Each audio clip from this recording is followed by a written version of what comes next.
नमस्कार, दोपहर 2 बजे के इस बुलेटिन में आपका स्वागत। मैं आपके साथ पूजा राठौर शर्मा। और चलिए सबसे पहले बड़ी खबर जो सामने आ रही है, दिल्ली में हार को लेकर पंजाब में लगातार हलचलें तेज होती नजर आ रही है। आज दिल्ली में केजरीवाल मान की बैठक जो चल रही थी वो भी खत्म हो गई है। इस बैठक में अरविंद केजरीवाल का बड़ा दावा, जो कि सूत्रों के हवाले से खबर सामने आ रही है। केजरीवाल ने कहा पंजाब में सरकार रिपीट होगी। तो सूत्रों के हवाले से बड़ी खबर, जिसके तहत अरविंद केजरीवाल ने बैठक में कहा कि पंजाब में सरकार रिपीट होगी। तो दिल्ली में हार के बाद पंजाब के सभी मंत्री और विधायकों की ये बैठक दिल्ली के कपूरथला हाउस में बुलाई गई थी। सुबह 11 बजे से मीटिंग शुरू हो गई थी। केजरीवाल, भगवंत मान, मनीष सिसोदिया इस बैठक में तमाम बड़े नेता मौजूद रहे और पंजाब के सभी मंत्री और विधायक इस बैठक में शामिल थे। चिंतन मंथन किया गया, लेकिन खबर यह भी आ रही है सूत्रों के हवाले से कि केजरीवाल ने कहा है कि पंजाब में सरकार रिपीट होगी। उन्होंने बड़ा दावा किया है कि पंजाब में उनकी सरकार रिपीट होगी। 2027 पंजाब के विधानसभा चुनावों के लिए अभी से आम आदमी पार्टी ने कमर कस ली है। बैठक खत्म हो चुकी है और पल्लवी झा मेरी सहयोगी जुड़ गई हैं लाइव हमारे साथ। पल्लवी, बैठक खत्म हो गई है और खबर आ रही है सूत्रों के हवाले से कि पंजाब में सरकार रिपीट होगी, ये दावा किया गया अरविंद केजरीवाल की तरफ से।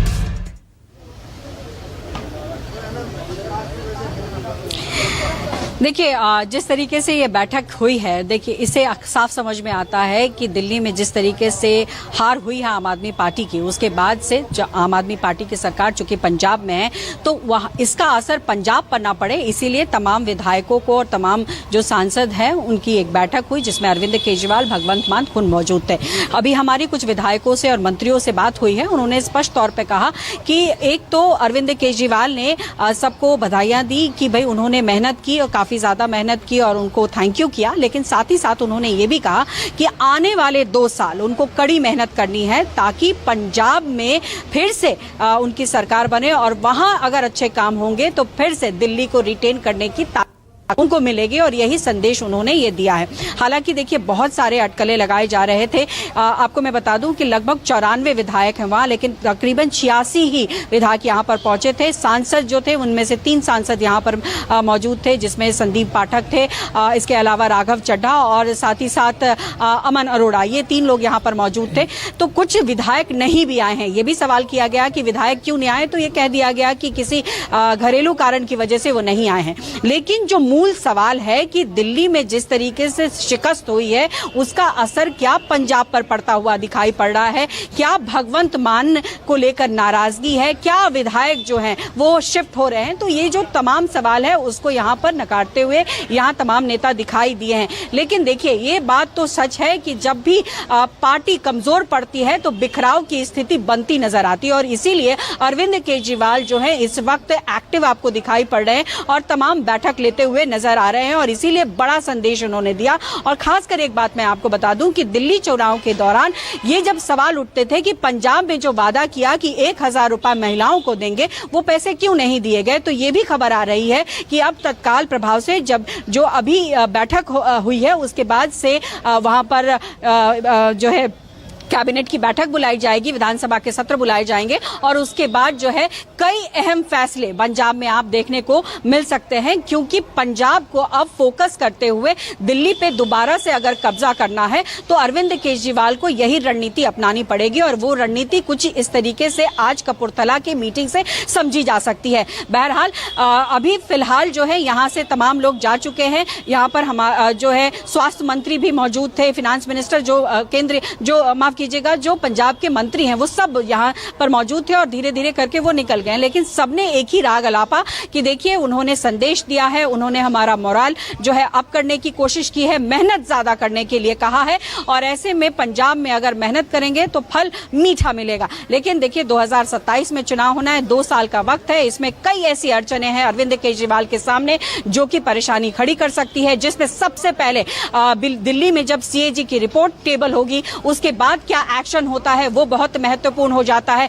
एसीबी का जो शिकंजा है वो अरविंद केजरीवाल पर किस तरीके से कसा जाता है वो बहुत अहम मुद्दा है, क्योंकि अरविंद केजरीवाल खुद चुनाव हार चुके हैं और खुद चुनाव हारने के बाद जो एक गतिरोध होता है, एक जो आवाज उठती है पार्टी के अंदर, उसको रोक पाना बहुत आसान नहीं होता है। कोशिश अरविंद केजरीवाल जरूर तमाम बैठकों के जरिए और मोरल बूस्ट करके कर रहे हैं, लेकिन समय के साथ ये किस तरीके से स्थिति और परिस्थिति बदलेगी वो अभी नहीं कही जा सकती है। ये जरूर है कि पंजाब में इस बात पर भी चर्चा हुई कि जिस तरीके से कांग्रेस ने कहा कि उनके कई विधायक उनके संपर्क में हैं और बीजेपी की तरफ से आया कि आने वाले कुछ समय में सरकार गिर जाएगी, तो ऐसी कई अटकलें लगाई जा रही हैं। लेकिन फिलहाल जो स्थिति दिख रही है उसमें यही कहा जा रहा है कि आम आदमी पार्टी पंजाब में इंटैक्ट है, चुनौती बहुत है, पार्टी भी बचानी है और पंजाब में सरकार भी बचानी है, तो चुनौतियां बहुत है। आप बने रहिएगा हमारे साथ, क्योंकि इसी से जुड़ी एक और बड़ी खबर सामने आ रही है। आम आदमी पार्टी की बैठक के बाद सीएम भगवंत मान,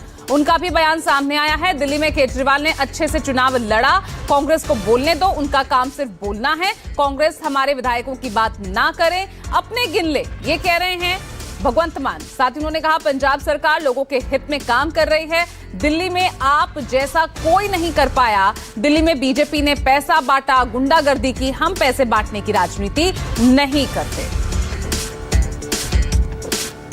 साथ ही आम आदमी पार्टी कि आज इस बैठक के बाद भगवंत मान ने कई बातें कही। जो दिल्ली का 10 साल का, आज भी दिल्ली के लोग हमें यही कहते हैं कि ऐसे काम पहले 75 साल में हमने कभी सुने नहीं, ना ही देखे हैं जितने आम आदमी पार्टी ने दिल्ली में किए। बाकी हार जीत चलती रहती है, वो ऐसी कोई बात नहीं है। तो अभी दिल्ली की टीम का तजर्बा वो हम पंजाब में भी इस्तेमाल करेंगे। उनके यहाँ कल्चर है इधर जाने का, कभी उधर आने का, कभी वापस आने का। मतलब एक उनका नेता है, वो ढोल बजा रहा था कि आम आदमी पार्टी हार गई, तो नीचे कमेंट आ रहे थे कि भाई साहब ये जीरो पे ढोल बजा रहे हो कि आपकी जीरो आई है तीसरी बार।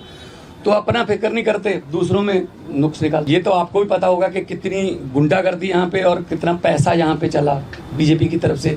हम हर चौथे पांचवें घंटे हमें इलेक्शन कमीशन के पास जाना पड़ता था, सर ये यहाँ जैकेट बांट रहे हैं, यहाँ शू बांट रहे हैं, यहाँ चेनियाँ बांट रहे हैं, यहाँ हमारे वोट कटवा रहे हैं, अपने फर्जी वोट बनवा रहे हैं। इस लेवल पे आके मतलब उन्होंने काम किया है, ठीक है ना।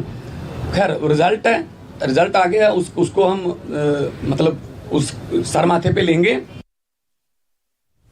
तो कपूरथला हाउस में पंजाब के विधायकों की बैठक को लेकर आप सांसद मनविंदर सिंह कंग से बातचीत हुई है, सुने क्या कुछ कहा।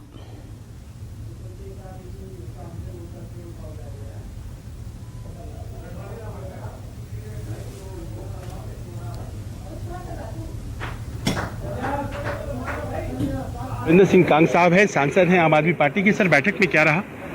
देखिए, मैंने जैसा पहले भी आप लोगों को ब्रीफ किया था कि ये ऑर्गेनाइजेशनल बैठक है, पार्टी की मौजूदा स्थिति और आगे कैसे उसको बेहतर करना है और पंजाब में लोगों से किए वादे पूरे करना है, तमाम जो गवर्नेंस के इश्यूज़ हैं और सबसे बड़ी बात ऑर्गेनाइजेशन को ज़्यादा मजबूत कैसे किया जा सकता है, उस पर तमाम चर्चा हुई है। MLA जो साहिबान हैं उनसे सजेशन भी दिए गए और अगले 2 साल का एजेंडा कि पंजाब में हर एक जो वादा है वो फुलफिल करके हम इलेक्शन में जाएंगे। वादे पूरे नहीं हुए पंजाब में, असर दिल्ली में हो गया 1000 रुपए वाला खास तौर पर। देखिए ऐसा है, सरकार जब चुनी जाती है तो 5 साल के चुनी और जो मैनिफेस्टो था या हमारी जो गारंटीज थी वो कोई 1 साल में पूरी करने की नहीं थी, 5 साल।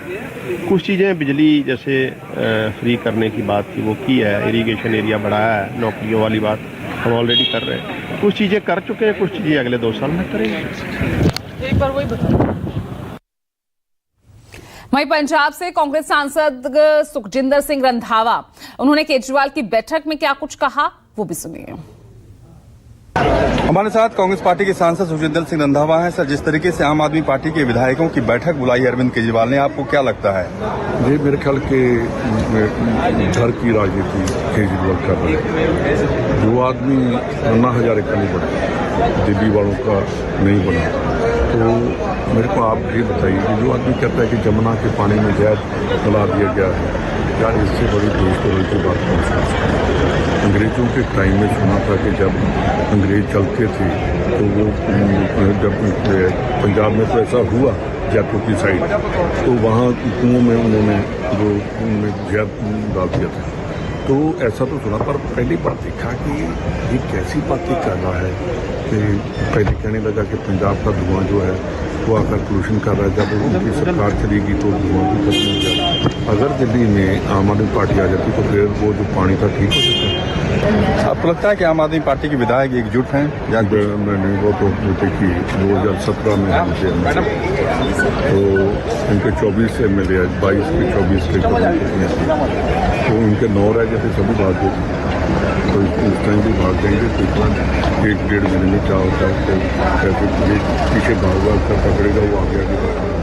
धन्यवाद। हमसे बातचीत करें। Raman Kumar, Delhi news TV. Congress party के सांसद अमर सिंह हमारे साथ है। सर, आज पंजाब के आम आदमी पार्टी विधायकों की बैठक बुलाई अरविंद केजरीवाल ने। आपको लगता है कि सब कुछ ठीक नहीं चल रहा है वहाँ पे?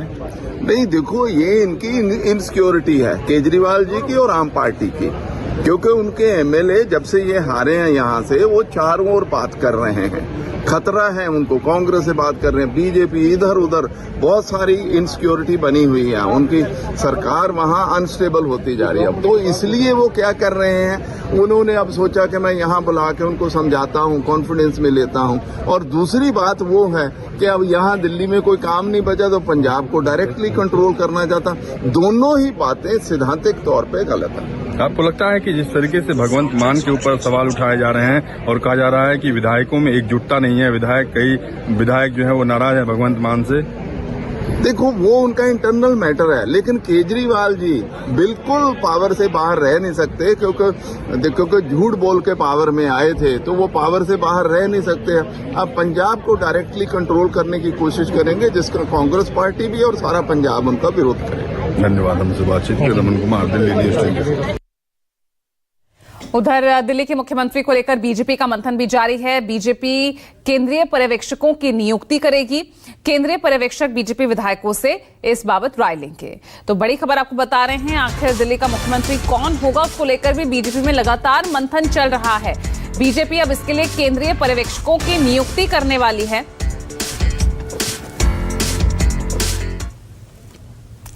आगे बढ़ रहे हैं, सीएम योगी का विपक्ष के आरोपों पर पलटवार। ये नकारात्मकता फैलाने वाले लोग हैं। महाकुंभ को लेकर जिस तरह से विपक्ष घेर रहा है, अब सीएम योगी पलटवार करते नजर आए। उन्होंने कहा, जीवन भर वीवीआईपी ट्रीटमेंट लेने वाले नकारात्मकता फैला रहे हैं, भारत और सनातन विरोधी दुष्प्रचार कर रहे हैं। महाकुंभ में किसी से भेदभाव नहीं।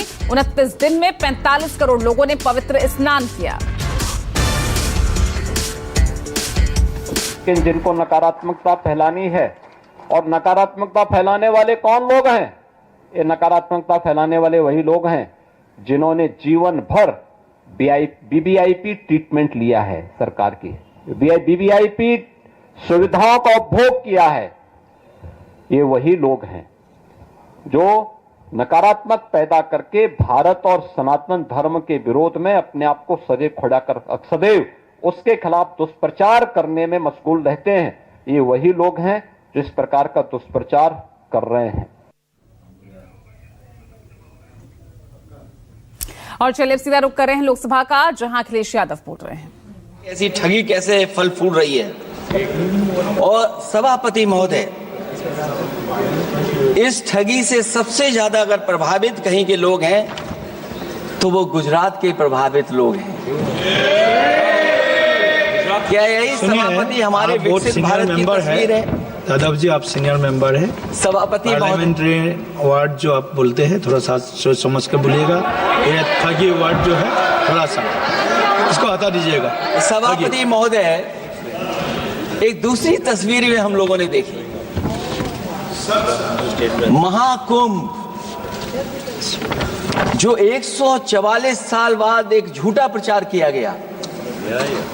144 साल। सभापति महोदय, बोलने दीजिए। सभापति महोदय, कुछ पॉइंट रेज करा। सभापति महोदय, ये एक मिनट रुकिए, एक मिनट, जस्ट ए मिनट, एस्ट्रोनॉम please, honourable member, please, Yadav ji, एक मिनट प्लीज, आप बैठिए। सभापति महोदय, यादव जी आप बैठिए एक मिनट, आप बोलिए। संविधान का आर्टिकल 25, 26, 27 और 28 ये कहता है कि आप किसी भी रिलीजन के खिलाफ किसी प्रकार की बातें नहीं कर सकते। ये लोग एंटी हिंदू हैं, ठीक है, ये लोग एंटी हिंदू हैं, ठीक है, पूरे कांग्रेस के। I got the point. देख लेंगे सर, देख लेंगे इसको। I will sit down. Please be seated. आप लोग बैठिए, हम देख लेंगे। सभापति महोदय, हम देख लेंगे, आप बैठिए प्लीज। आप बोलिए, हम देख लेंगे। गौरव जी बोला है ना, प्लीज आप लोग बैठिए, बोलने दीजिए, नेता को बोलने दीजिए, माननीय नेताजी को बोलने दीजिए। वो महाकुंभ की तस्वीर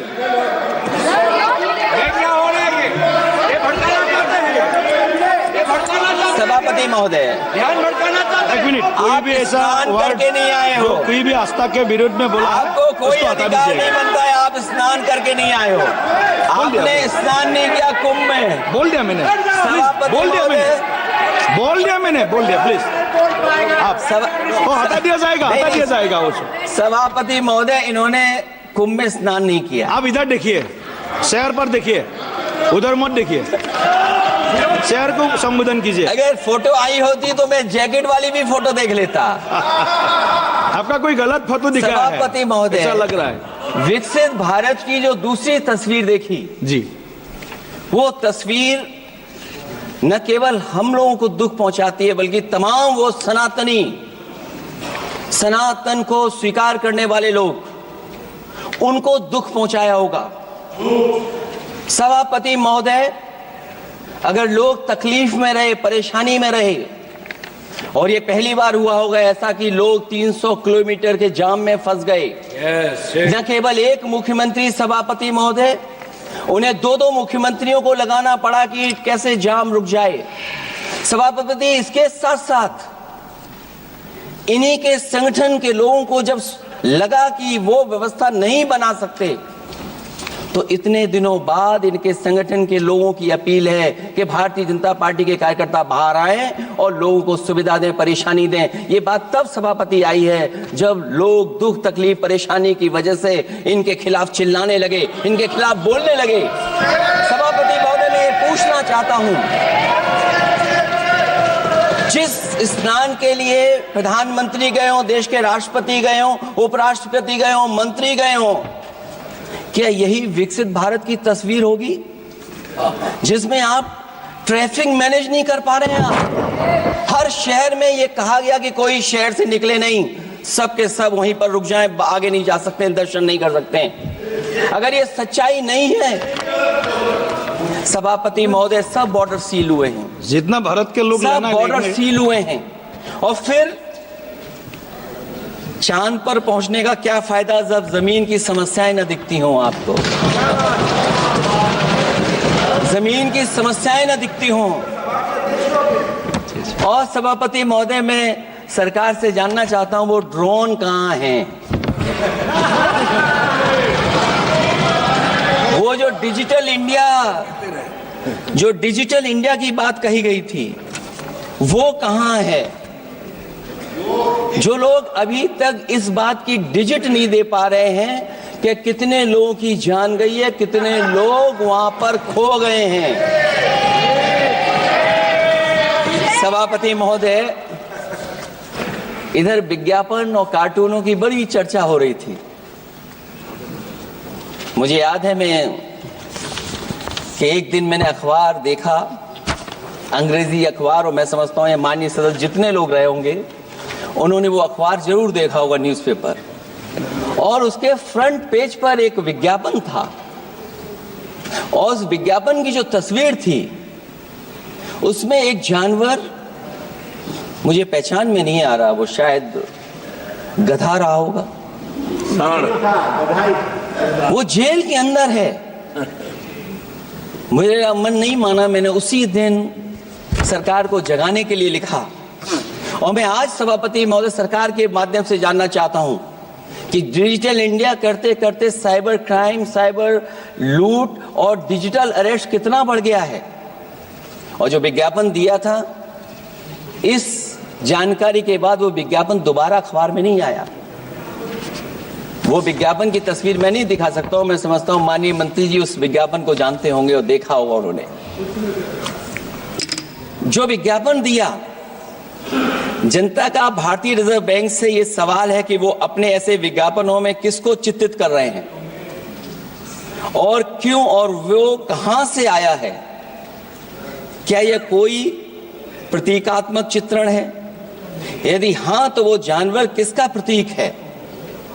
क्या उस सिस्टम का जिसके कंधे पर स्वच्छ और सुरक्षित बैंकिंग की नैतिक जिम्मेदारी है, या उस मंत्रालय का जिसको सुरक्षित बैंकिंग का दायित्व निभाना चाहिए? निष्पक्ष मतलब न्यूज़ 24।